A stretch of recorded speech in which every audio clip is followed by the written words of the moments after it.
Sa nakaraang Shangri-La Dialogue mga tol ay ipinagtanggol ni Secretary Gibo Teodoro ang Japan mula sa mga akusasyon ng China about sa new militarism at hindi daw patas na paggamit ng history dahil alam naman natin mga tol hindi maganda ang history ng Japan, di ba? So panoorin natin itong balita mula rito sa GMA News.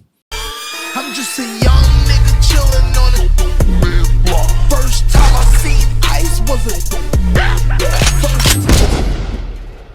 Our archipelagic waters are at the heart of busy and vital maritime trade routes that link the Indian and Pacific Oceans, making them indispensable to Southeast Asia and the Indo-Pacific.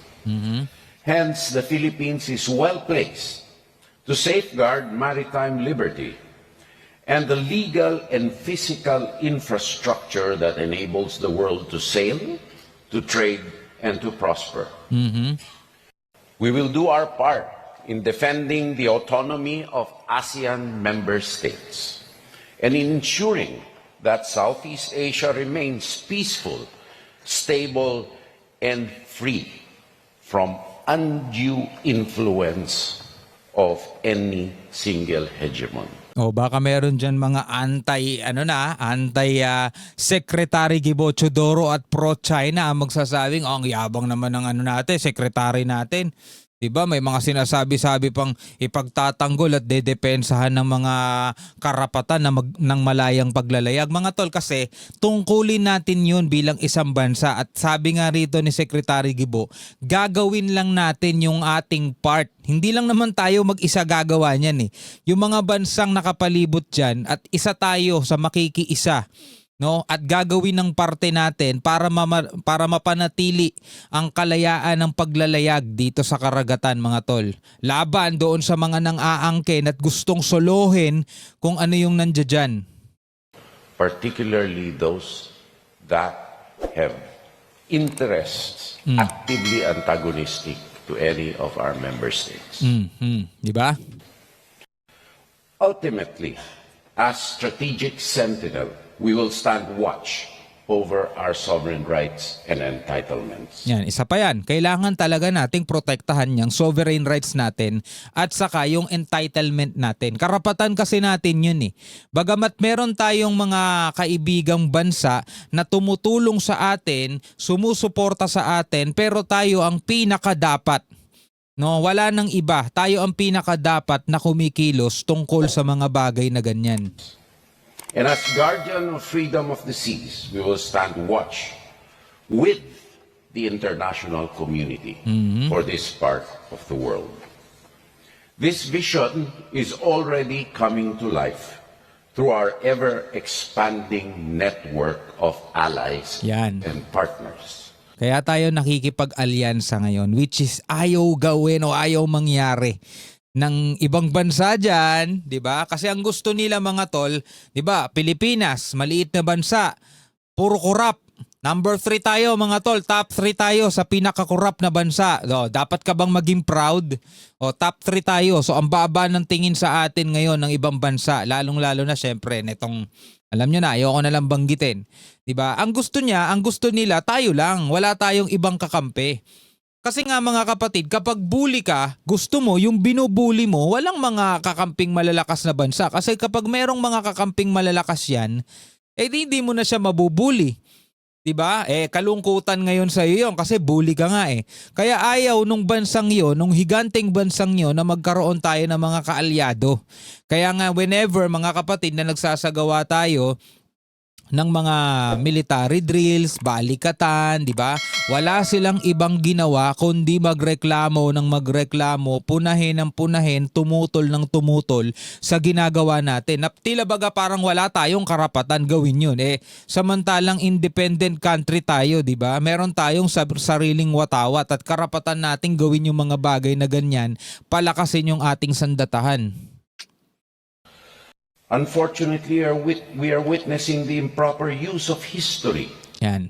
Okay na, eto na, simula na.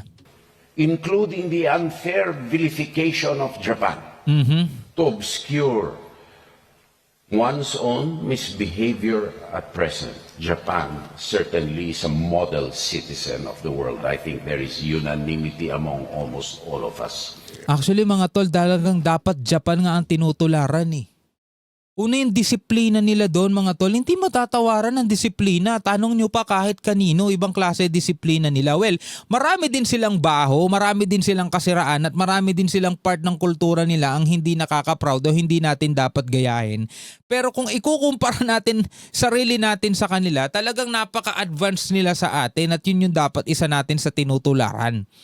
Well, ganong ding part ang China, oo, meron din silang dapat tinutularan ng mga Pilipino. Pero eto mga tola, oo, hindi maganda ang history pagdating dito sa Japan. Hindi maganda kung babalikan natin ang nakaraan. Pero mali kung gagamitin natin paulit-ulit sa kanila yon. Kung halimbawa na lang mga tol, ito bibigyan kita ng example para masabi, para lang malaman mo o maintindihan mo kung bakit unfair yung sinabi ni Secretary Gibo Chodoro.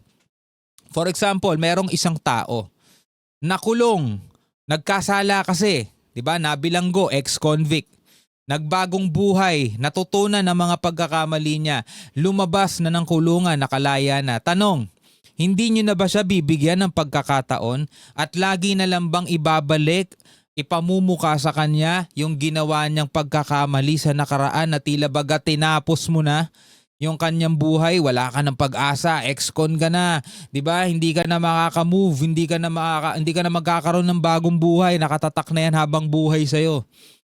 'Di ba? Unfair 'yon mga tol kasi lahat ng tao nagkakamali pero lahat tayo may pagkakataong magbago. Lahat tayo kung ang ama nga, ang Panginoon Diyos nga nagpapatawad, 'di ba? Kumbaga, ang problema kasi mga kapatid, etong China, paulit-ulit nilang ibinabalik yung nakaraan dito sa Japan at sinasabi nila na delikado yung Japan, gagawin lang ulit nila yung ginawa nila nung World War II, gagawin lang ulit nila yung ginawa nila nung part ng history. Kumbaga parang gusto nila maging masama ang tingin ng buong mundo rito sa bansang to. Paulit-ulit na silang nanghingi ng sorry, paulit-ulit na silang nagmo-move on dyan. Kakampi na nga natin ng Japan eh. Hindi na importante yung history. Ang importante yung ginagawang history pa lang ngayon na pag-uusapan in the near future. O katulad na lang halimbawa, sino ba ngayon ang astig at maangas dito sa karagatan, sa West Philippine Sea? Japan ba? Sino ba yung gustong manakop ngayon? Sino ba yung nangaangkin ng mga teritoryo? Japan ba? Diba? Tapos na sila dun sa bagay na yun eh. Diba? Wala na tayong magagawa dun eh. Nagbago na nga sila, kakampi na nga natin sila eh. Ang masama mga tol, yung gumagawa ng mga pagkakamali nung nakaraan at ginagawa sa kasalukuyan. It falls upon us, defense and military practitioners, not only to safeguard our own country's sovereignties and territorial integrities, but also to protect our people from the fallout of transitions in the world. And so I close with a call for convergence to protect human life, to protect future generations, to protect the rights of smaller and archipelagic countries. Tatandaan ninyo mga tol, yung nangyayari sa kasalukuyan ay magiging parte ng kasaysayan ng hinaharap. Yung kasaysayan natin, dati, mga nangyari na dati, mga kapatid, marami na tayong natutunan dyan. Yung ginagawa natin ngayon ang magmamater doon sa hinaharap. Kahit pa ulit-ulit sabihin ng ibang bansa na yung Japan, ang gulo ng World War II, tapos na yan. Eto na yun eh. History natin ngayon yan. Sino ba yung nanggugulo sa kasalukuyan na magiging part naman ng history ng hinaharap? O comment kayo sa ibaba. Anong inyong masasabi tungkol dito? Pwede kayong mag-comment sa ibaba mga tol.